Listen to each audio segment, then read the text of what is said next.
अभिजीत आज दफ्तर से जल्दी घर आ गया था। नवविवाहिता पत्नी अकेली जो घर पर थी। अभी 10 दिन पहले ही शादी हुई थी उसकी अवनी के साथ। शिमला मसूरी में हनीमून बिताकर कल ही वापस आए थे दोनों। साधारण सी शक्ल सूरत वाले अभिजीत के सामने अवनी किसी अप्सरा से कम नहीं थी। हनीमून पर जाकर अभिजीत को अवनी के व्यवहार में उदासीनता दिखी। उसने सोचा कि नया नया संबंध बना है, अभी खुलने में तो समय लगेगा ही। वापस आकर अगले ही दिन दफ्तर जाने की बात ये सोचकर बोला अवनी से कि वो मना कर देगी, रूठेगी उससे इतनी जल्दी काम पर जाने की बात को लेकर। ये तो परिकल्पना ही थी अभिजीत की। अवनी ने कोई विशेष प्रतिक्रिया नहीं जताई। अमूमन वो दोपहर को देर से ही जाता था लंच पर। आज नई नवेली पत्नी को खुश करने जल्दी घर आ गया था। तो आज क्या पकाया है हमारी रानी साहिबा ने? अवनी को बाहों में भरने की कोशिश करते हुए अभिजीत ने कहा। वाह, रानी साहिबा भी कह रहे हो और खाना पकाने की उम्मीद भी रखते हो मुझसे। ये तो तुम पुरुष दोहरी मानसिकता को लेकर कैसे जीते हो? अवनी ने पलटते ही जवाब दिया। अभिजीत ने अवनी के इस रवैये की कल्पना नहीं की थी। अजीब सा लगा उसे अवनी का रूखा व्यवहार। शाम को भी अवनी उदासीन ही मिली। अभिजीत खुद बहुत अच्छा खाना बना लेता था, सो रात का खाना बनाकर अवनी को खुश करने की कोशिश की। लगा नहीं कि वो खुश हुई भी। अभिजीत को पेंटिंग बनाने का भी शौक था। पूरे घर में भरी पड़ी थी उसकी ढेरों पेंटिंग्स। अवनी रोज बड़बड़ाती, कब हटाओगे ये कबाड़? अभिजीत हंसकर टाल देता था उसकी बात। देखते देखते साल गुजर रहे थे। अब अवनी 2 बच्चों की माँ भी बन चुकी थी। अभिजीत के प्रति उसकी उदासीनता में कहीं कोई कमी नहीं आई। अपनी पत्नी की सुंदरता व महत्वाकांक्षी विचारों के आगे अभिजीत को अपना व्यक्तित्व बौना ही लगता था। पत्नी के मन में मनपसंद सुंदर पति न पाने की मौन व्यथा समझता था वो। अवनी की माँ और उसकी माँ सहेलियां थीं। उनकी शादी उस मित्रता का ही परिणाम थी। अवनी ने अकेलेपन से ऊबकर स्कूल में नौकरी भी कर ली थी। अहंकारी स्वभाव के चलते वहाँ भी वो ज्यादा दिन न टिक सकी थी। बच्चे बड़े हो रहे थे और एक ही छत के नीचे 2 विपरीत विचारधाराओं वाले प्राणियों को अजनबी की तरह देख रहे थे। अभिजीत को एक दिन उड़ती खबर सुनाई दी कि अवनी किसी से घंटों लैंडलाइन पर बातें करती रहती है। अभिजीत ने सोचा, अच्छा ही है, मन मारकर दुखी रहने से बेहतर है अपना सुख दुख किसी से बांट लेना। कुछ दिनों के बाद ही अभिजीत को उस महापुरुष के बारे में भी पता चल ही गया जो अवनी के दुख का स्रोत बना हुआ था आजकल। अभिजीत इसी दुविधा में था कि कैसे इस विषय पर अवनी से चर्चा करें। एक पति होकर अपनी पत्नी के चरित्र पर संदेह करना संपूर्ण नारीत्व पर आघात होगा। एक रविवार की सुबह अभिजीत के सामने जब अवनी हंसकर अपने प्रेमी से बात कर रही थी तो उसे लगा मानो उसके पुरुषत्व पर ही हंस रही है अवनी। अब इस विषय पर बेशरम होकर क्या बात करेगा वो अवनी से? आस पड़ोस वाले भी उसके प्रति नकारात्मक सोच रखने लगेंगे कि पुरुष है ना, पत्नी पर आसानी से संदेह कर लेता है। ये पुरुष को किस पाप का अभिशाप मिला हुआ है ईश्वर के द्वारा? सदैव औरों को खुश रखने का दायित्व क्यों पुरुष पर ही है? पत्नी और माता पिता के बीच सालों पिसता है एक बेटा, तब कहीं जाकर अच्छे पति का प्रमाण पत्र मिलता है पत्नी से। साथ में मिलते हैं माता पिता के ताने।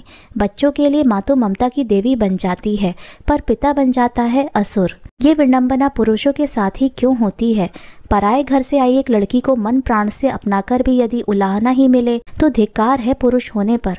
सहानुभूति की तो छोड़िए, समानता भी नहीं मिलती परिवार में कुछ पुरुषों को। यही सोचकर अभिजीत ने चुपचाप अपने घर की मर्यादा बचाने को दूसरे शहर में स्थानांतरण करवा लिया। बेटा 12वीं में और बेटी 10वीं में बाहर रहकर पढ़ रहे थे। अभिजीत अभी तक इस बात से भी अनभिज्ञ था कि उनके बच्चों को अपनी माँ के प्रेम प्रसंग की जानकारी है भी या नहीं। चाहे कुछ भी हो जाए, नफरत नहीं करने देगा उन्हें अपनी जन्मदायिनी से। शहर में आकर अवनी का अकेलापन दूर करने का इंतजाम भी कर दिया था अभिजीत ने। अवनी का कंप्यूटर क्लास, डांसिंग क्लास और ड्राइविंग क्लास में दाखिला करवा दिया था। अब अवनी पहले की अपेक्षा ज्यादा खुश रहने लगी थी। अभिजीत को लगा कि हर बात का एक अंत होता है। अवनी से अनजाने में गलती हो गई होगी, अब पछता रही है। मैं पुरुष हूँ तो क्या अपनी पत्नी को माफ नहीं कर सकता? जरूर कर दूंगा उसे माफ।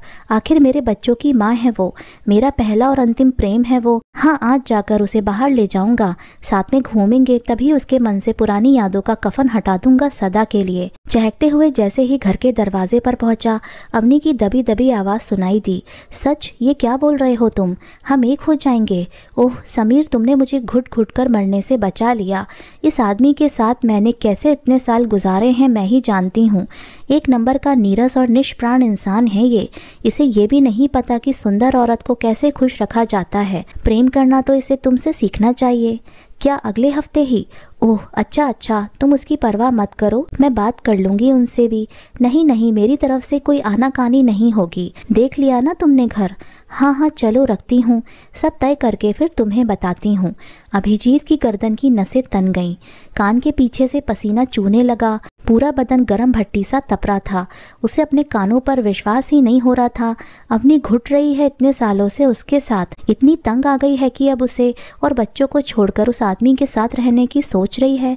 उसने तो सोचा था कि शहर बदलने से प्रेम का भूत भी उतर जाएगा, पर अवनी तो सच में इतना प्रेम करती है उस आदमी से कि बच्चों को भी छोड़ने का निर्णय ले लिया। बस अब अवनी को अपने साथ नरक में जीने नहीं देगा वो। अंदर जाकर सबसे पहले बच्चों को फोन पर तुरंत घर आने के लिए कहा। अवनी से एक शब्द भी नहीं कह पाया, शायद पुरुष का अहंग आड़े आ रहा था। दूसरे दिन अवनी से सीधे ही उसका प्रेमी का पता पूछकर टिकट करवा लिया अभिजीत ने। बच्चे आ चुके थे। अभिजीत ने दोनों को अवनी के साथ बिठाया और बोला, बाबू पिंकी, तुम्हारी माँ ने अपनी शादी में तुम दोनों को मुझे तोहफे में दिया है। एक बड़े शहर से आकर छोटी जगह में मेरे साथ रहकर मेरे मकान को घर बनाया है इन्होंने। तुम्हारी माँ ने जैसे पति की कल्पना की थी, मैं वैसा कभी नहीं बन पाया। वो बदलती रही खुद को, पर मैं ना बदल पाया। समाज और परिवार के डर से हमारे साथ रह रही थी, पर खुश नहीं है तुम्हारी माँ। उसकी जिंदगी में कोई है जो मुझसे ज्यादा प्रेम करता है इससे। तुम लोगों को शायद गलती लगे, पर इस बार इस कहानी को मैं नया मोड़ देना चाहता हूँ।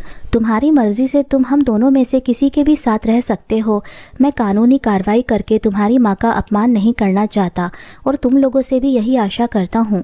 तुम अपनी माँ के साथ अगर रहना चाहो तो तुम्हारे भरण पोषण का दायित्व मेरा होगा।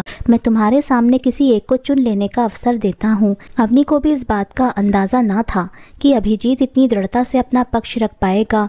बच्चों को साथ में ना रख पाने की मजबूरी बताई उसने।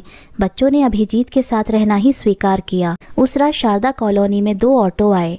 एक में अवनी का पूरा सामान, गहने, शादी में अभिजीत की माँ के द्वारा दिया गया हर शगुन, अभिजीत द्वारा दिए गए हर उपहार सूटकेस में भरकर रखे गए। दूसरे ऑटो में अवनी और दोनों बच्चों के साथ अभिजीत स्टेशन पहुंचा। दोनों ट्रेन देर रात की ही थी। एक जाने वाली थी अवनी के गंतव्य, उसके प्रेमी के पास, और दूसरी जा रही थी बच्चों के कॉलेज।